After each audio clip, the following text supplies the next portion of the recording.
Tem um momento na carreira que precisamos dar um passo além. É hora de fazer uma pós-graduação. Só que muitas vezes o custo pesa no bolso, inviabilizando tudo. Com a pós-graduação do Senac, você não tem esse problema. Cursos com até 50% de desconto e muito mais tempo para pagar. TCC opcional, modelo flexível com aulas presenciais e online e alguns cursos com apenas 12 meses de duração. Não tem mais desculpa, hein? Saiba mais em sp.senac.br/pós-graduação.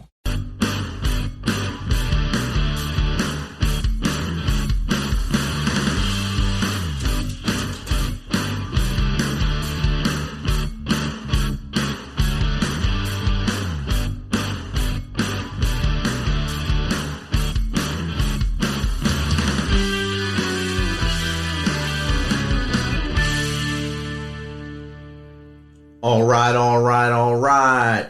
Welcome back. It's Fit Nation. All right. Welcome back to the Misfit Nation. Be sure to subscribe to our show on your favorite podcast apps. And of course, subscribe to our YouTube channel, _Misfit Nation, so you stay up to date on all our episodes and meet our great guests. Our next guest has taught in London, New York City, and Washington, D.C. She has master's degrees in early childhood and elementary education. She recently authored a book about never giving up hope, Saving Barry. It is the story of her classroom pet tortoise who taught himself to swim after being swept away in a flood. This book appeals to both parents and children and is a must-read in our trying times. So without further ado, let's welcome Heather Barr to the Misfit Nation. Welcome, Heather. Thanks for having me on your show. It's my pleasure to have you on here. So before I tell you about my incredible book, Saving Barry, I'm going to go back to a little girl named Heather who grew up in an Army family. And my dad got out of active duty. And a lot of you do this because you want to get that amazing pension. So my father stayed in, and he was the radio guy in Vietnam. He served 2 tours, and I was born on a post that is now non-existent. It's called Fort Monmouth. Oh, yes, so yeah. I was born on Fort Monmouth, and then we were in Kansas, and after Kansas, my mom said, that's it. I don't want you to do this anymore. So the reason why I love tortoises and turtles is because once my dad got out, you have to drill in the summertime if you want to be in like the National Guard, or a lot of you do this, right? You drill for 2 weeks in the summer. Well, every 2 weeks that my dad left us after he got out of active duty, something bad always happened in our house. My mom would try to be like super mom and get hurt, fall off ladders. She tried to clean gutters. My dad's like, don't do that stuff. But anyway, my dad came back one time from FIG, Fort Indiantown Gap in Pennsylvania. And my parents set up shop in a town in Bucks County, Pennsylvania. So we would have to go to the McGuire Air Force Base to go and buy all of our groceries. My mom would take us there.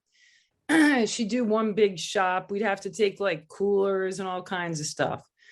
But I said to my dad, I really want a pet. And my dad's like, you can't have a dog. You're too young. You're not going to take responsibility. So on the way back, coming back from FIG, there was a box turtle and he was crossing the road. And that's how my love for turtles started. So my dad picked one up that was crossing when he was leaving Fort Indiantown Gap, and picked it up and brought it home and gave it to me. And he made me huge tanks that took up all my bedroom, and just crazy. I mean, as a little girl, you're supposed to love canopy beds, like pink and purple. And my dad built me the largest tank you could ever imagine. I mean, like basically the size of a twin bed with like, he used plywood and on the one side plexiglass and all kinds of stones inside it. There was an area that had mud for the turtle, and it was just the coolest thing. So that's how I started loving turtles, because I couldn't have dogs or anything. So fast forward to my life right outside of Washington, D.C., 2019. My family and I, we went away. We were actually in New York City. And for the summer, I had brought home Barry. He's a Russian tortoise. Now, tortoises cannot swim like turtles, so he's a land dweller. So Barry was in this really cool outdoor enclosure that Kevin, and you actually had him as a guest. Kevin Boyle built him the coolest outdoor enclosure in our backyard in Maryland. And Barry's out there, he's having a fantastic time, but then it started to rain, it poured. And everything flooded around our house. The basement and the first level of the house, everything's flooded. We lost 2 cars in our driveway. And we came back and we looked all over for Barry. We could not find him. So I'm like, oh my gosh, I've had him for, all these years. And he's my classroom pet. And all the students at my school love him because he's so responsive, loves music. We would take him out, let him walk around the classroom. Anyway, we looked around and they started pumping the water out of our basement. And guess what happens? Barry is found floating on a pillow. So Barry survived the flood. Now, the flood was really bad because when we came in our house, even prior to them pumping the water out, there were actually snakes and mice and all kinds of stuff in our house. Oh, wow. And if you actually Google Heather Barr, you might see me talking to a newscaster about the flood. Uh-oh.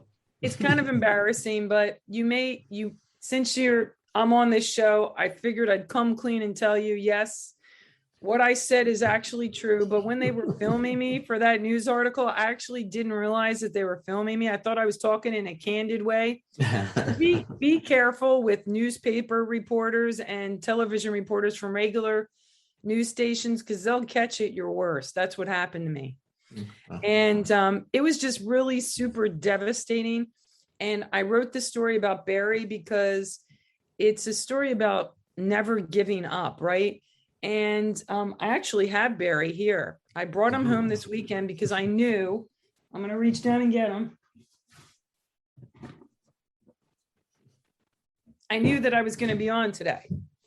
So hey, Barry. This is the famous Barry. He's kind of like hiding in here right now. You going to wake up, bud? Because as you know, it's pretty cold. He's starting to wake up a little bit. If you rub the back of their legs, they start to. But anyway, he's really he's a pretty cool guy. I mean, the fact that he was able to survive that and climb onto the pillow, it's pretty neat. Yeah. Is he starting to wake up? A little bit. He's chilling.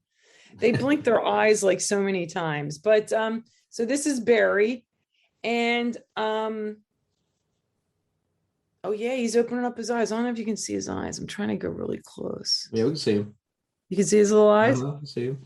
Looks like he's looking at the camera right now. But it's interesting. So I have gotten a chance, and I'm actually wearing a shirt saving Barry. Ah, nice. So we went over to for those of you that are in the Washington area or whoever have been to Fort Belvoir, which is in Virginia, I got a chance to go there and sell my book. And when I was there, I met so many military families and so many people because you move a lot. It's really hard to have a dog because your dog has to be put in quarantine. I had the best conversations with families telling me about their pets. And so many people were considering getting a turtle or a tortoise because it's easy to move when you have to go every 2 years. And so I just had the best time talking with everybody about Barry. And I took Barry to Fort Belvoir. And so I had the best time talking to people.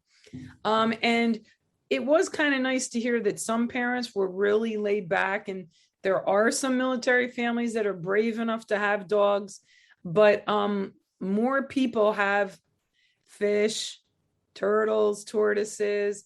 Someone had a dragon, like some kind of lizard kind of thing. Ones, yeah. Somebody had one of those. But so my book, Saving Barry, There's a picture of sort of Barry on the front cover.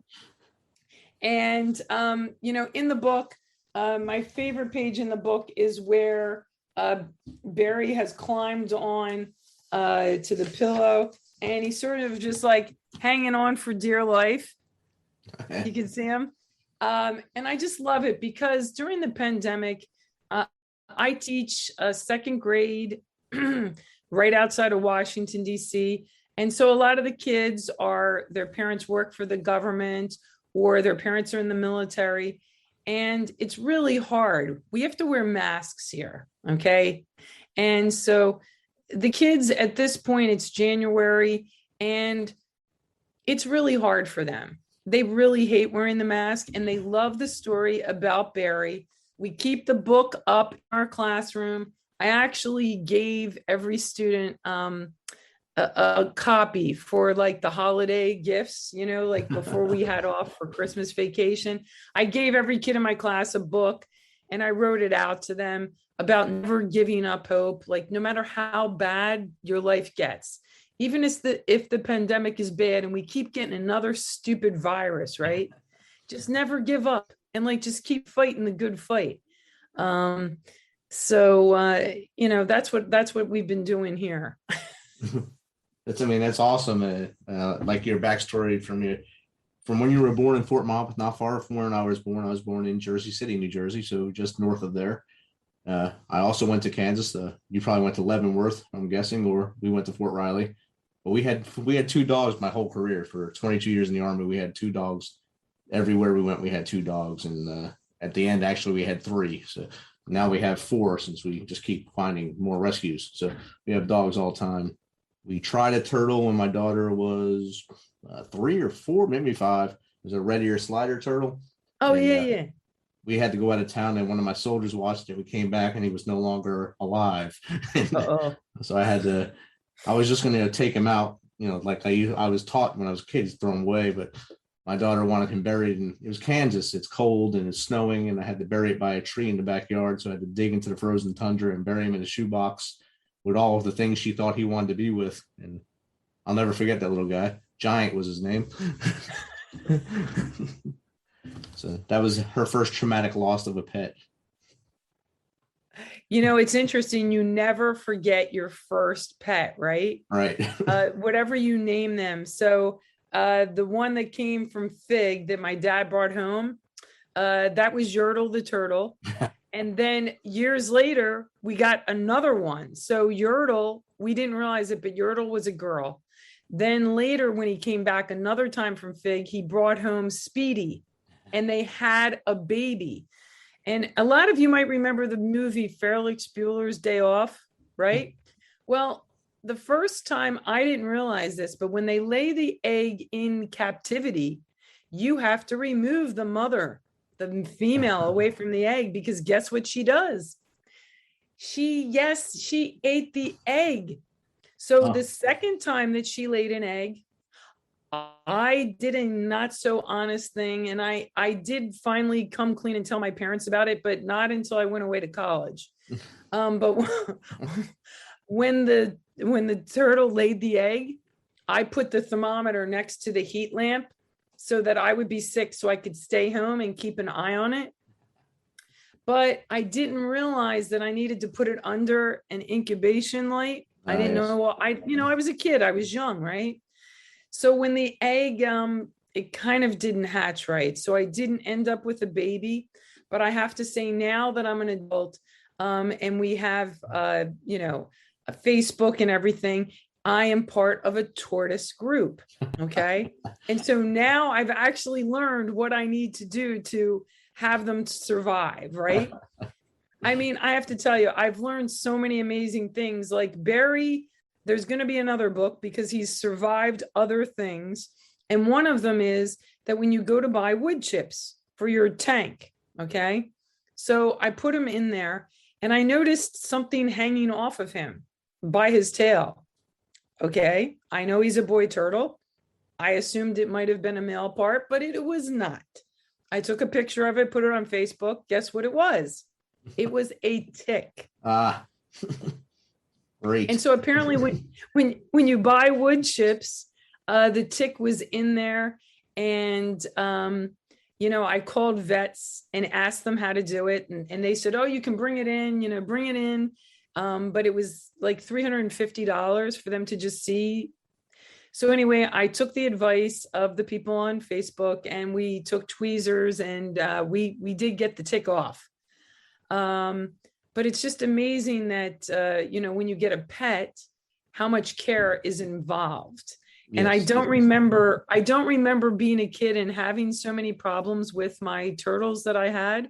They made it all the way till I went to college, and I actually took them to college. And when I was in college, I gave them to one of my professor's kids, like when I graduated. So those turtles made it all that time. I mean, they live a long time. I think I've seen an article yesterday about one they think was born in the 1800s that's still running around. My gosh. I said he has to be very miserable now looking at what the world's like, but he's out there still getting it, I guess. I don't know how they estimated that. Or someone had to do some scientific research on him. Dude, he was pretty huge. I'm not even sure what type it was. It was a big looking dude. That's crazy. That's crazy. So some ideas for new Saving Barry. We thought about making one because we have now a lot of pets. So the next book we were thinking about doing Saving Barry, or like Barry and his friends, because now that my husband, he's retired from JAG, we have 2 Chihuahuas. We have Coco and Felipe. Felipe is a rescue. And we have 2 red ear sliders. We have a koi pond. We have a tiny little turtle. It's about this big. I'm not sure what kind. I think it's a small red ear slider. And then we have 3 cats. And the one cat has been all over the world, like everywhere, because it was an easy pet, right? So we thought about, making that kind of a story where Barry has his friends. But I think young kids would probably enjoy that, because that's a lot more fun than reading a book about a tortoise that's dealt with a tick. Yes. I mean, I'm sorry. It's just not very attractive, Yeah, ticks don't bring out the audience like a bunch of animals together. If you have all those animals together in a book, kids will flock to it. That'll be a Disney movie or a Pixar movie. Except I have to come up with a really good song, like that new. There's a new children's. It was Encanto. Encanto, and so they're all singing this in my classroom, and I'm just like, oh no! First it was that song Frozen. First it was Let It Go. Yeah. Now it's wait. What's the I'm trying to think. I'm having a blank here. But Encanto, the new Encanto song is the one that everybody is now singing. Have you heard that? Yeah, I watched it with my granddaughter here. We sat and watched it, and first I had her watch it all in Spanish, so to see if she'd actually watch it, and then we watched it in English after. Oh my gosh! Yeah, it was a good movie.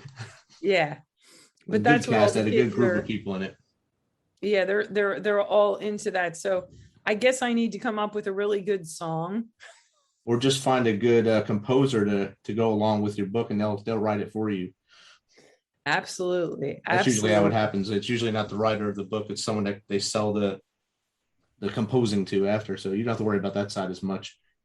You have to be an approver though. So you want to know if you want to hear that song in your class every day. Well, that's true. That's very true. No, but I usually hear about, they just want to know when the day is over. Usually they want to know when we go to recess, because my class has recess, then lunch, and they are allowed to take their masks when we go outside. And as soon as they step out that door, that mask is gone. And then, the other thing is in the afternoon, they want to know when it's dismissal. Oh, yeah. They're in second grade.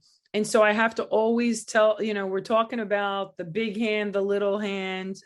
It is very interesting. It takes a lot more patience right now, because everybody, things that kids normally would learn, like the tying the shoes and stuff. I think because everybody was online. And so for my second graders, a lot of them, the first time they came back to school from kindergarten. Okay. So imagine that March 13th in kindergarten was the last time they were in. And then they came back this August as a second grader, right? Wow. So, there was a lot of things that they missed socially and just like those little milestones, because I think even a lot of people, you would think that people would have let their kids ride bikes and everything, but didn't really happen. No. And I think it was actually hard to get bikes and helmets and things. I do know that there were a lot of charity groups trying to collect those kind of things, but it was hard unless you got a hand-me-down, My wife teaches 8th graders, and she got kids that hadn't been in school since basically middle school started. And now they're 8th graders, and they think they know everything coming into the classroom this year. They're buck wild because they're going through all their changes. They haven't been in discipline areas for 2 years. So most of them are getting in a lot of trouble for the first time in their school, hitting their school careers, just because they haven't been there. And it's driving the teachers crazy, driving admin crazy. And of course, the kids are getting in trouble a lot more. And she's pretty much ready to hang it up now after this year. So I still have a lot of years.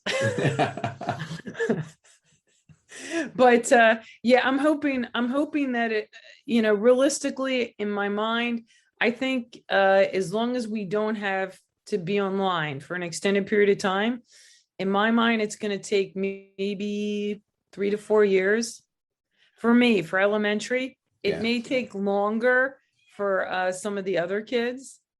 Oh, yeah. But the people that have it the easiest are kindergarten teachers because they get the fresh crop, right?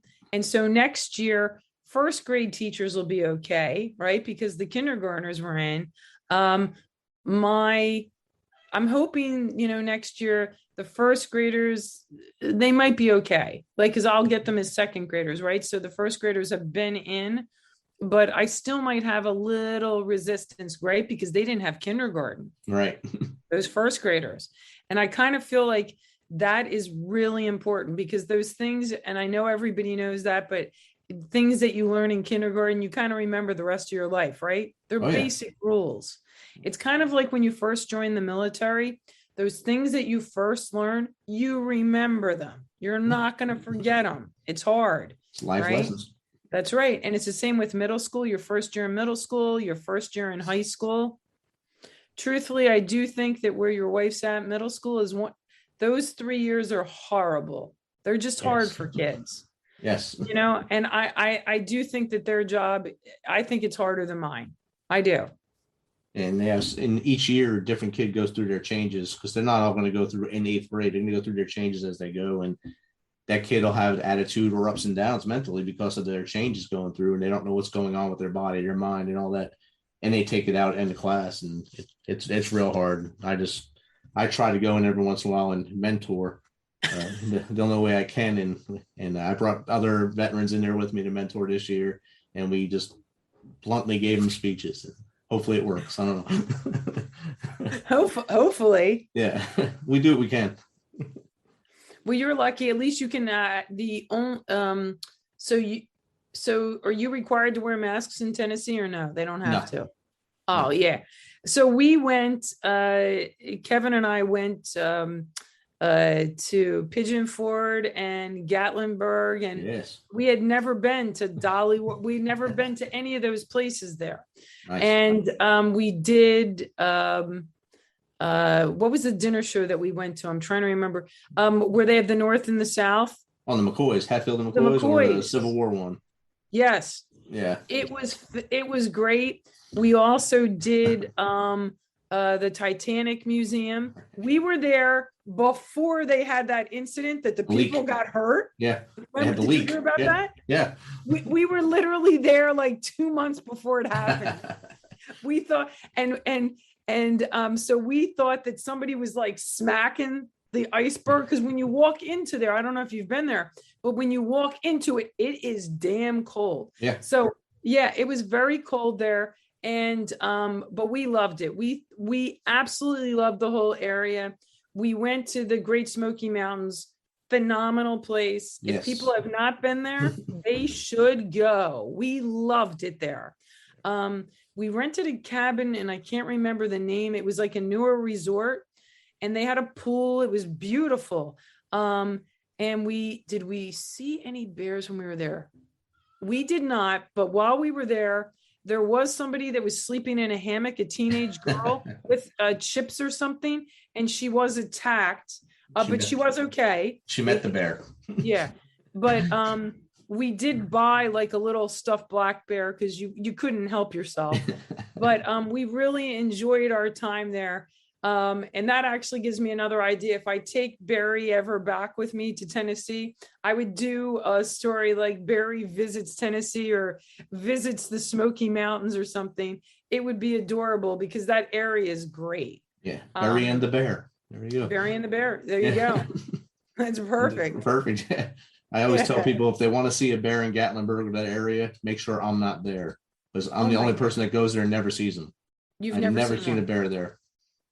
Well, I'm going to be honest with you. I'm kind of glad that I didn't, because when I heard about the girl that was in the hammock and that it came and like her family was like in their camper or something and she was hanging out.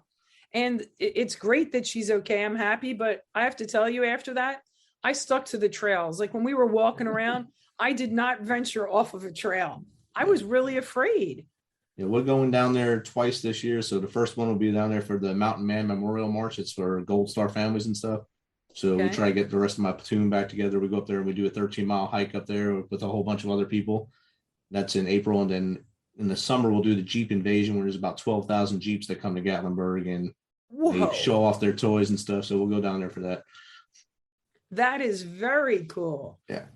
So we get down there as much as we can. Yeah, no, that area is so great. We just had a fantastic time. Everybody there was super, super nice. It was called the Old Mill. Oh, that's the restaurant. Yep. So in my opinion, okay, I feel bad, Dolly World. I did love everybody there, by the way. I loved everybody in Dolly World and I loved the steam engine, but the Old Mill restaurant was fantastic. And there was near it, there was like a local artist, and I guess everybody is somehow related to Dolly. We went to like an artist and we bought like a painting of the Great Smoky Mountains, and he was telling us, he actually gave us a CD of one of her relatives that started out in music before her. Wow. It was unbelievable. It actually was okay too. It wasn't like, you know what I mean? Like it wasn't something like that you'd throw away. You're like, oh, this is good. I'll keep it in my car. Right. Sorry. It's a good area. A lot of good things for the family down there. And they've tried to make it a pretty wide open place for families. A lot of adventure stuff now, zip lining and stuff like that. And you have the bridge, the glass bridge. Yeah. Last time I went down there, that wasn't open. So this time we're gonna do that. Okay, I'm just letting you know. Scary stuff. That means I'll be jumping up and down on it. Watch this. But we absolutely loved it. I always tell people I really do like all the museums here in Washington, D.C. They're free. But right now, because of stupid COVID, I don't want to tell you to come because I don't honestly know what's open right now. But they are. DC is a cool place to come when we don't have restrictions. Because they just really are. They're really great museums. We have the Spy Museum, the Natural History Museum, and the Space Museum, and we have a new space one that's out in Virginia too. So when restrictions are lifted, I encourage people to come. The cherry blossom is one of the best times to come, but it's also super crowded. So yes. I don't want to tell you to come then because you might not like me because you'll be frustrated. But the best time to come is honestly when it's hot, even though it's hot and you're going to be uncomfortable here because it's super humid. The museums are actually pretty empty. So if you have vacation time in August, it's usually a great time to come to DC.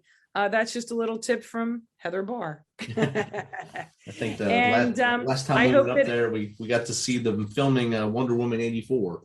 right down awesome. Pennsylvania Avenue. We walked right into the filming. Oh, that's awesome. Yeah, so that was fun. Well, the real Wonder Woman still lives here, Linda Carter. She See? lives outside of Washington, D.C. Yeah. Couldn't Yep. leave. And you know what? She actually, if you watched it as a kid, she looks really good, like for her age. Yeah, it's impressive. Yeah, taking she's care a of pretty herself. incredible person. Yeah, that's awesome. It's great that I've had both of you on now, both authors of the family on here, and I've learned about your travels, his runs, your saving Barry, and I can't wait to see the combination of running with Barry or something, running the marathon with Barry, and that'd be great. See if that comes out next. We probably will come out with something together, I'm sure. You got to collaborate. no. You're in there now. Absolutely. Well, we're going to be headed. Both of our books are headed to Virginia Beach. If anybody wants to be in a race, we're headed down just after St. Patrick's Day. I think that St. Patrick's Day is on the 17th. It's a Thursday. So I think that Friday we're both of us are heading down to Virginia Beach, and there is a race there, a marathon and half marathon. And I will also be down there with Saving Barry. And there's tons of military people down there. A lot of people in the Navy, though, down there. But we accept them. But we like them too. We like Navy.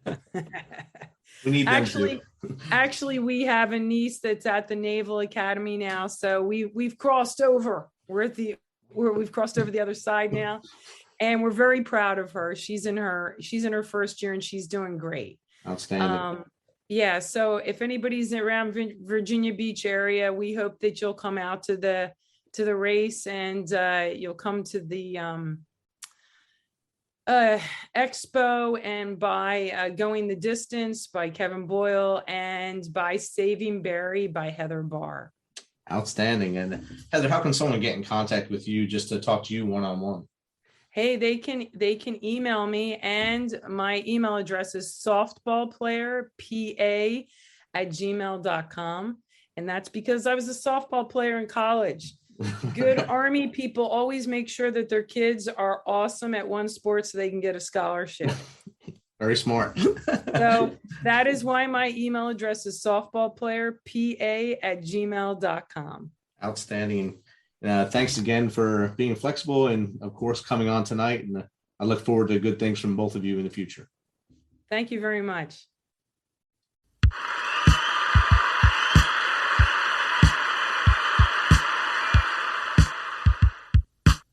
You know how we do this. Thanks for taking some of your time to spend with us on Fit Nation. Be sure to hit that subscribe button and share the link as much as possible. If you want to, please become a supporter to help us carry this thing on. We appreciate you.